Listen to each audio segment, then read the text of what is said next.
नमस्कार, जय हिंद साथियों। गौरव क्लासेस बाड़मेर में आप सभी का हार्दिक स्वागत है।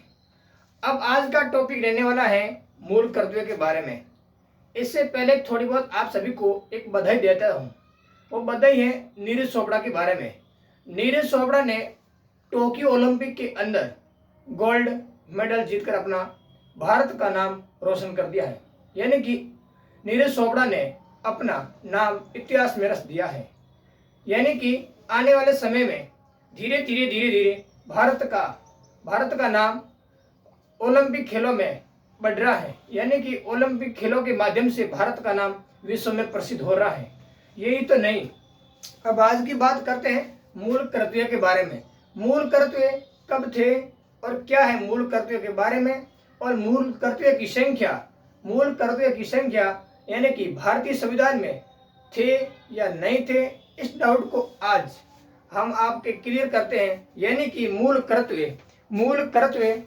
कर्तव्य की संख्या क्या थी और मूल कर्तव्य भारतीय संविधान में थे या नहीं थे, मूल कर्तव्य कहाँ से लिए गए थे और कब लिए थे, कौन सी समिति की सिफारिशों के माध्यम से भारत में मूल कर्तव्यों का आगाज हुआ था। यानी कि मूल कर्तव्य और कौन से भाग के अंदर भारतीय संविधान के कौन से भाग के अंदर मूल कर्तव्य को जोड़ा गया था और कौन से अनुच्छेद में जोड़ा गया था, कौन सा संविधान संशोधन और किस संविधान संशोधन के माध्यम से कौन कौन से मूल कर्तव्य जोड़े गए, मूल कर्तव्यों की संख्या कितनी है वर्तमान में और कौन से मूल कर्तव्य में क्या लिखा हुआ है, इन सभी के बारे में धीरे करके चर्चा करते हैं टॉपिक वाइज टॉपिक। सबसे पहले बात करते हैं मूल कर्तव्य में। यानी कि मूल कर्तव्य कहाँ से लिए गए थे और मूल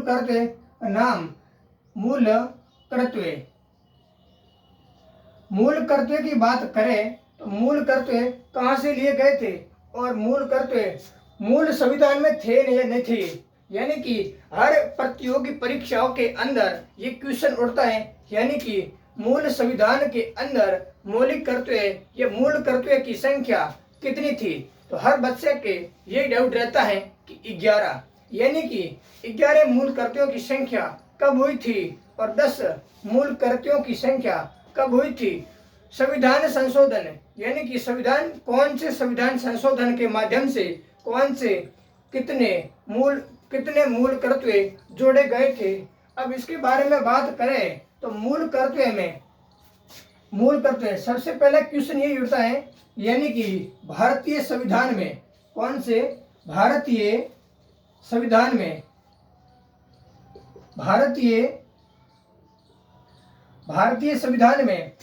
संविधान में कुल कितने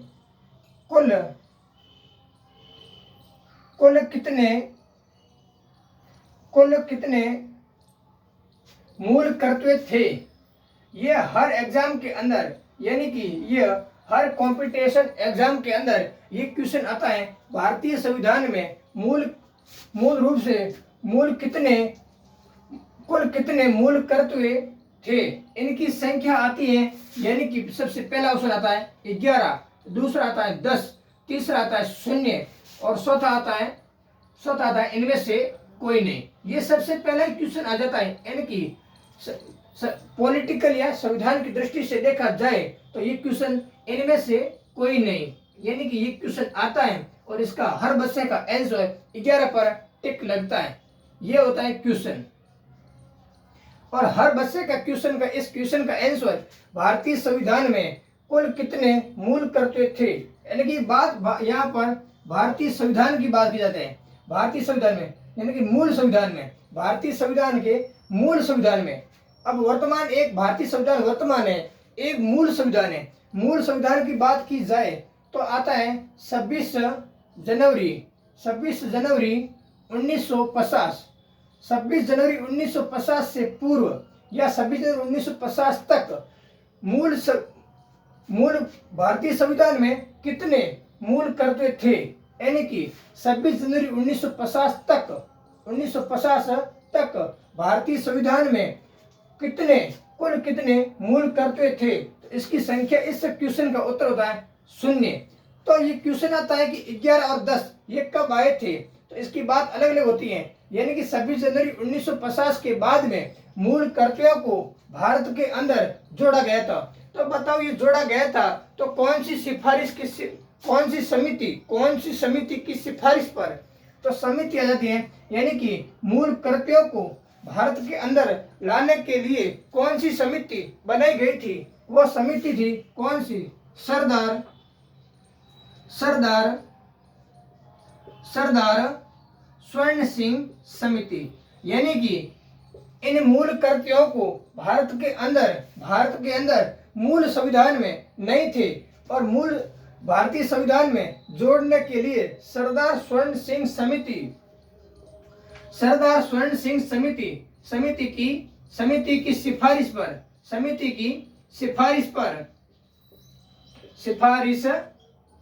पर यानी कि भारतीय संविधान में मूल कर्तव्यों की संख्या नहीं थी, एक भी मूल कर्तव्य नहीं थे।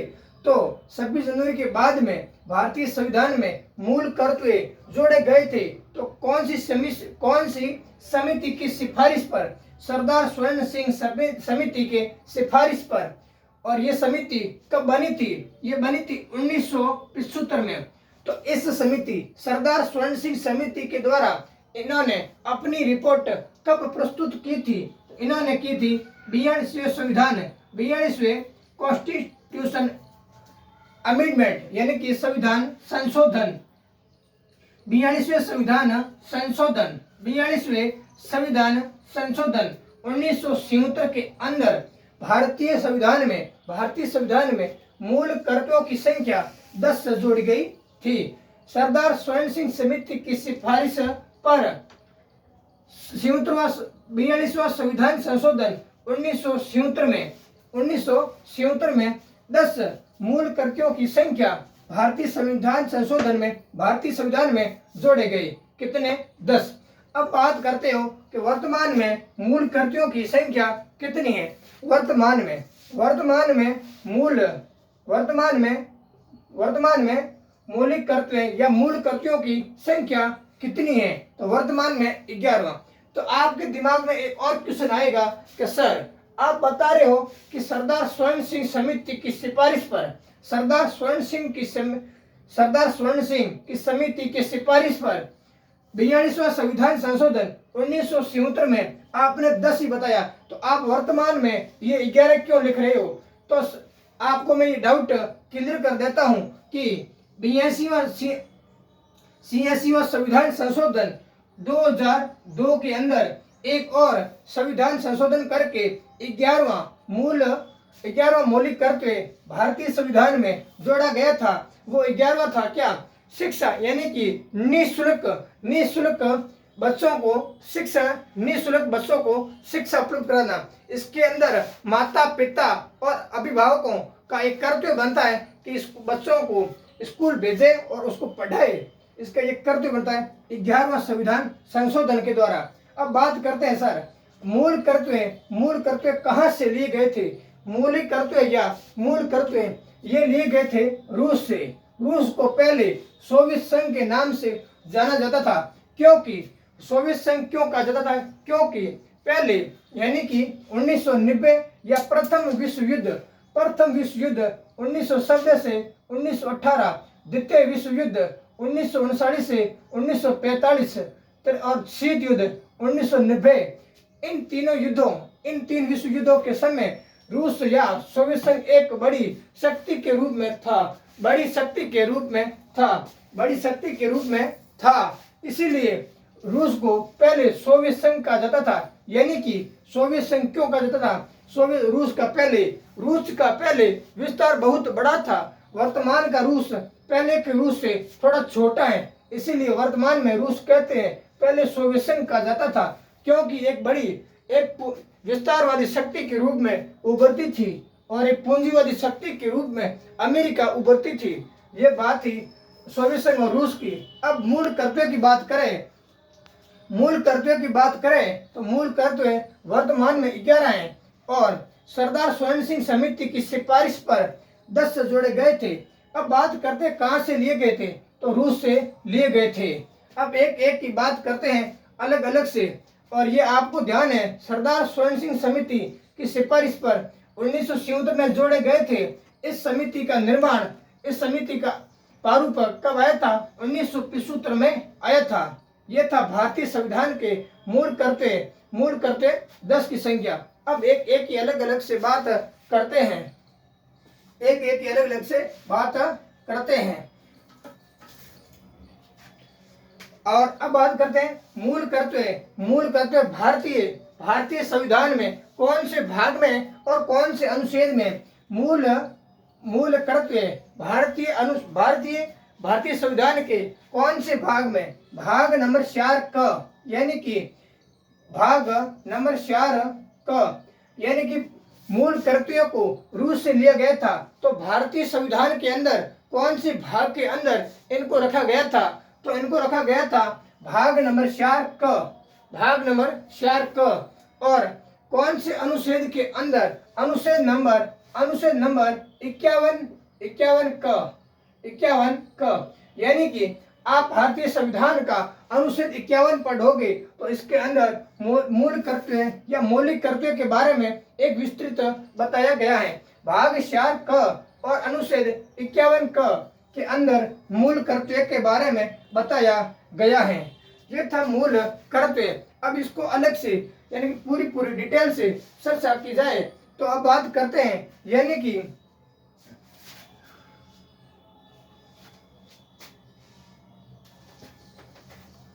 अब बात करते हैं, यानी कि सबसे पहले मूल कर्तव्य या मौलिक कर्तव्य कौन सा था? सबसे पहले मूल कर्तव्य या मौलिक कर्तव्य कौन सा था? उसकी बात करें तो सबसे पहले था कि संविधान का पालन करें और उसके आदर्शों, संस्थानों तथा राष्ट्र ध्वज और राष्ट्रगान का आदर करें।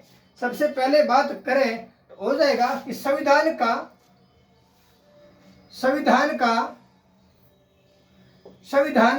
पालन करें, संविधान का पालन करें और उसके आदर्शों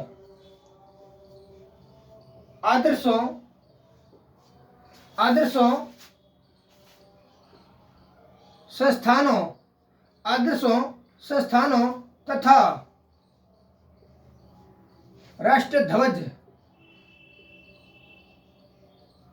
राष्ट्रध्वज, राष्ट्रगीत,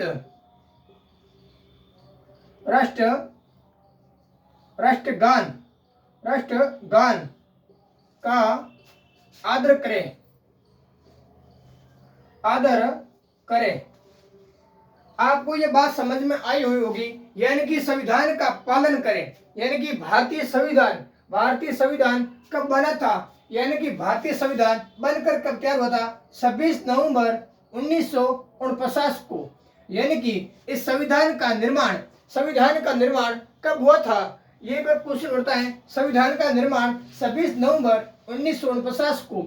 ये लाइन ये बताती है, यानी कि भारत के प्रत्येक नागरिक का ये कर्तव्य बनता है कि संविधान का पालन करे। जिस रास्ते को अपन को जो संविधान बताता है, जिन कानूनों को जो भी सरकार कानून बनाती है, उन कानूनों का पालन करें, उन कानूनों के आधार पर चले। देश हमेशा किसी भी व्यक्ति पर नहीं चलता है, देश हमेशा कानून पर, संविधान पर चलता है। उसके बाद में दूसरा है, यानी कि संविधान का पालन करें। संविधान हो गया 26 नवंबर 1949 को संविधान बनकर तैयार हुआ। 26 नवंबर को विधि दिवस या कानून दिवस मनाया जाता है। और 26 जनवरी 1950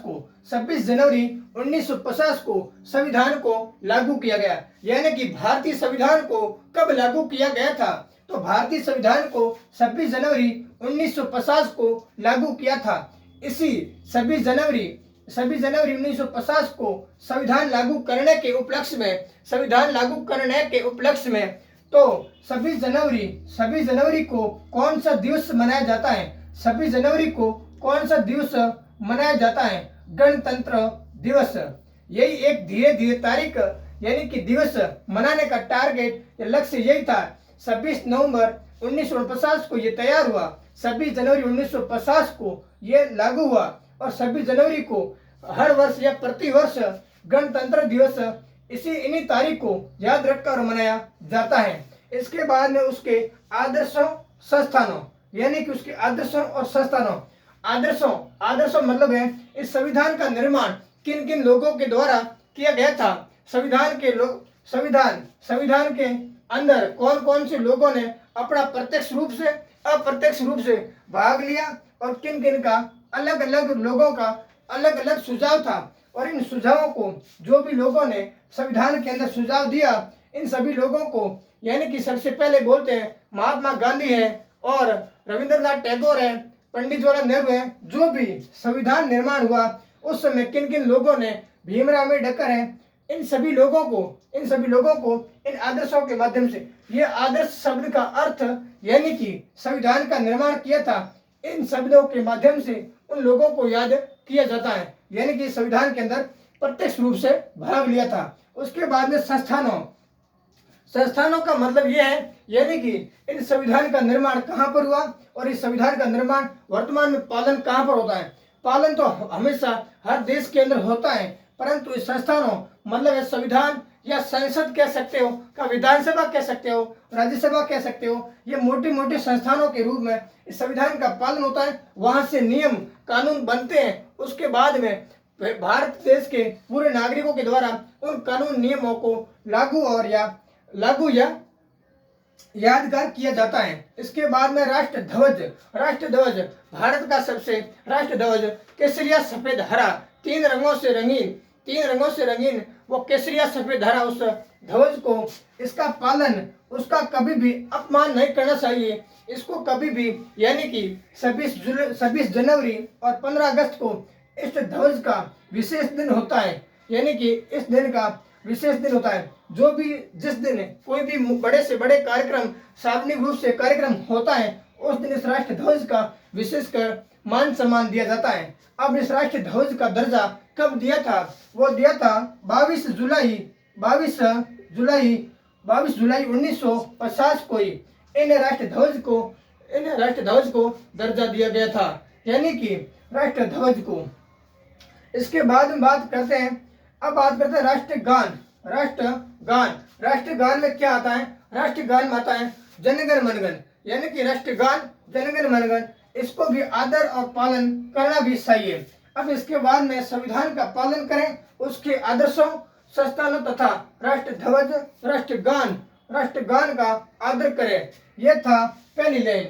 उसके बाद में दूसरी लाइन करें। अब आपको ध्यान होगा इसके अंदर राष्ट्र ध्वज आ गया, राष्ट्रगान आ गया, राष्ट्रीय गीत क्यों नहीं आया? अब राष्ट्रीय गीत क्यों नहीं आया? राष्ट्रीय गीत इन सभी का आदर और पालन करना एक अनिवार्य है। राष्ट्रीय गीत को भारत के सभी नागरिकों के द्वारा यानी कि यहाँ पर थोड़ी सी गलती हुई है। राष्ट्रीय ध्वज 1947 से यानी कि 1950 नहीं है, 22 जुलाई 1947 से। राष्ट्रीय गीत गायन करना सभी नागरिकों के लिए अनिवार्य नहीं है, परंतु यानी कि राष्ट्रीय गीत भारत के सभी नागरिकों के गायन करना सभी नागरिकों के लिए अनिवार्य नहीं है, परंतु इसका पालन या आदर करना सभी नागरिकों के लिए अनिवार्य है। इस राष्ट्रीय गीत में आता है वंदे मातरम। इसका सभी नागरिकों के लिए गाना अनिवार्य नहीं है, इसका पालन करना, आदर करना अनिवार्य है। अब बात करते हैं राष्ट्रीय गीत कौन सी पुस्तक से लिया गया था? उस पुस्तक का नाम है आनंद मठ। इस पुस्तक के रचयिता कौन है? बंकिम चंद्र चटर्जी यानी कि बंकिम चंद्र चटर्जी। अब बात करते हैं अगली बात यानी कि स्वतंत्रता के लिए हमारे स्वतंत्रता के लिए हमारे राष्ट्रीय आंदोलन यानी कि भारत आजाद हुआ था 15 अगस्त 1947 को। भारत आजाद हुआ था 15 अगस्त 1947 को। उस भारत आजाद होने के पीछे कौन कौन से आंदोलन हुआ था, उस आंदोलन का नेतृत्व किसने किया था, उसके बारे में दूसरा है यानी कि दूसरा क्या मूल करते दूसरा, पहला दिए हो गया, दूसरा मूल करते हैं यानी कि स्वतंत्रता के लिए हमारे राष्ट्रीय आंदोलन को प्रेरित करने वाले अन्य आदर्शों को हमारे हृदय में संजोए रखें और उनका पालन करेंगे। यानी कि क्या बात कह रहा है, ये बात दूसरी बात ये है,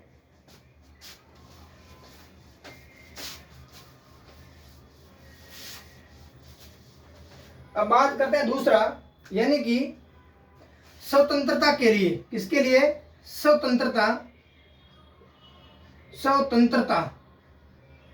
स्वतंत्रता के लिए हमारे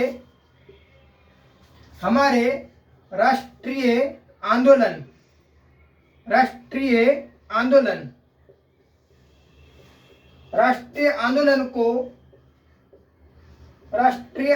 को प्रेरित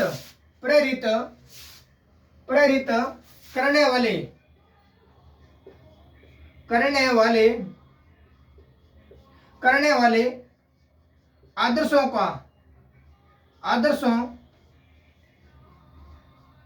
का आदर करना यानी कि स्वतंत्रता के लिए हमारे राष्ट्रीय आंदोलन को प्रेरित करने वाले आदर्शों का आदर करना, आदर्शों को हृदय में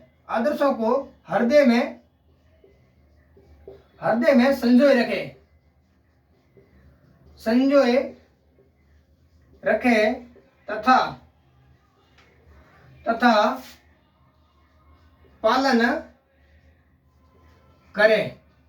यानी कि स्वतंत्रता के लिए हमारे राष्ट्रीय आंदोलन यानी कि राष्ट्रीय आंदोलन की बात की जाए, भारत छोड़ो आंदोलन और असविनय अवज्ञा आंदोलन या असहयोग आंदोलन, ऐसे छोटे छोटे या बड़े बड़े आंदोलन जिनका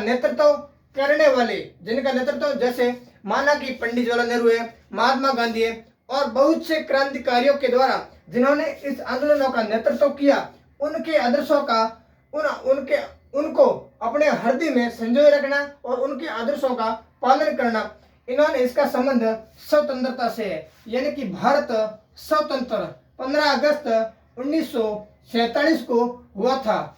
तो इस दिन कौन सा दिवस मनाया जाता है, स्वतंत्रता दिवस। ये था दूसरा मूल कर्तव्य। अब करते हैं बात तीसरे मूल कर्तव्य की। तीसरा है भारत की प्रभुत्ता, एकता, अखंडता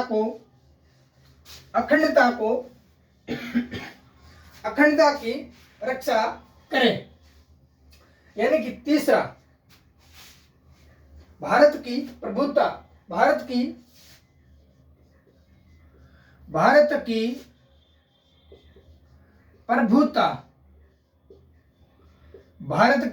प्रभुत्ता, एकता और अखंडता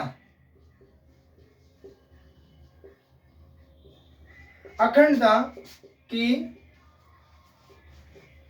रक्षा करें।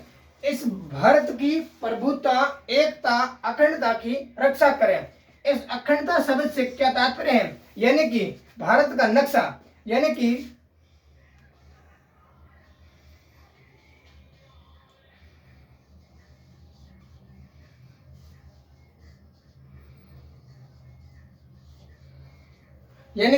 इस भारत की बात करें, यानी कि एकता इस पूरे भारत की, यानी कि प्रत्येक राज्य के अलग अलग मुख्यमंत्रियों के द्वारा केंद्र शासित प्रदेशों के उपराज्यपाल, प्रशासक और भारत के गृह मंत्री, रक्षा मंत्री सभी का सुझाव एक रहना चाहिए, ताकि प्रत्येक देश के नागरिकों के द्वारा माना जाए कि भारत के सभी लोग एक हैं। यानी कि भारत के सभी लोगों का एक ही सुझाव रहना चाहिए देश के प्रति। और अखंडता, अखंडता मतलब ये है माना कि यहाँ पर पड़ोसी देशों के द्वारा भारत के किसी भी कोने में थोड़ा बहुत भी अधिकार करने की कोशिश की जाए तो भारत के प्रत्येक नागरिक का ये कर्तव्य बनता है कि भारत की किसी भी जमीन या किसी भी हिस्से पर अधिकार करना, किसी देश का अधिकार न होने देना, यानी कि अखंडता मतलब एक भारत पहले एक म्यांमार और नेपाल, भूटान, पाकिस्तान, अफगानिस्तान ये भारत के हिस्से थे।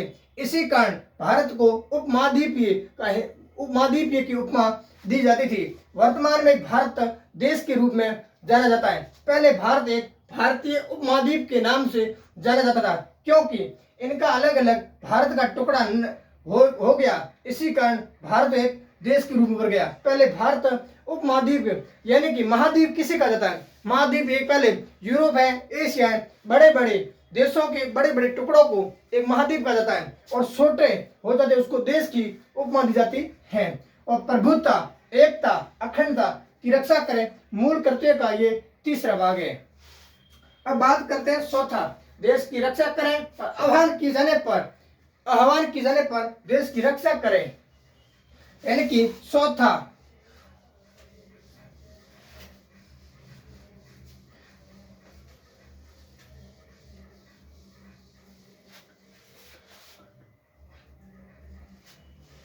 है देश की रक्षा करें और आह्वान की जाने पर देश की रक्षा और सेवा करें, यानी कि अपन को क्या करें? देश की रक्षा करें, देश की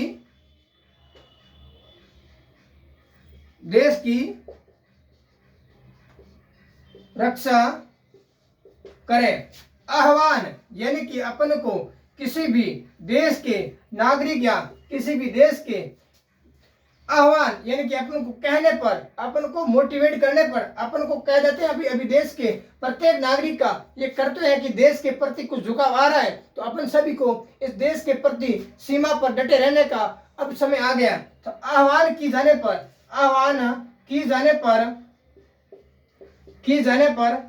रक्षा करें, रक्षा करें या सेवा करें, देश की रक्षा करें, आह्वान की जाने पर सेवा करें, यानी कि पहले तो रक्षा करें बाद में सेवा करें। अपन को खुद को यहाँ पर व्यक्तिगत रूप से, प्रत्यक्ष रूप से यहाँ पर हाजिर होना, यानी कि अप्रत्यक्ष रूप से हाजिर नहीं, यानी प्रत्यक्ष रूप से हाजिर होना, ये भी देश की रक्षा करें और आह्वान की जाने पर सेवा करें। मौलिक कर्तव्य के बारे में आज की क्लास थी और आज की क्लास आपको ये अभी तो 4 हुए, कुल मिला के कितनी मूल कर्तव्यों की संख्या 11, उसका भाग 2 में अगली क्लास में क्लियर यानी कि मौलिक कर्तव्यों की संख्या पूरी हो जाएगी। ये थे 4, अब अगली क्लास में बात करेंगे। और आज का वीडियो आपको पसंद आया हो तो अधिक से अधिक लाइक, सब्सक्राइब और आगे से आगे शेयर करना ये तो आपका फर्ज बनता ही है।